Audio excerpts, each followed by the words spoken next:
Olá, nós somos de Macaé, uma cidade no litoral norte do Rio de Janeiro, e queremos falar para a COP30 os problemas climáticos que têm sido percebidos pelas pessoas que vivem aqui. Quando chove muito, as ruas se alagam e o trânsito para. Qual é a solução? Mais áreas verdes e drenagem urbana eficiente. Mas o problema não é só a chuva. Com tanta construção e poucas áreas verdes, algumas partes de Macaé fazem muito calor. Por isso precisamos de mais praças e jardins, porque cada pedacinho da natureza faz a diferença no clima da cidade. Outro problema que é percebido por muita gente é a falta de água e a poluição de rios e lagoas. A gente pode ajudar evitando jogar lixo nas ruas e economizando água em casa.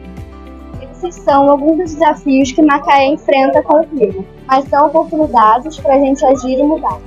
Porque o futuro do planeta começa agora e começa com a gente.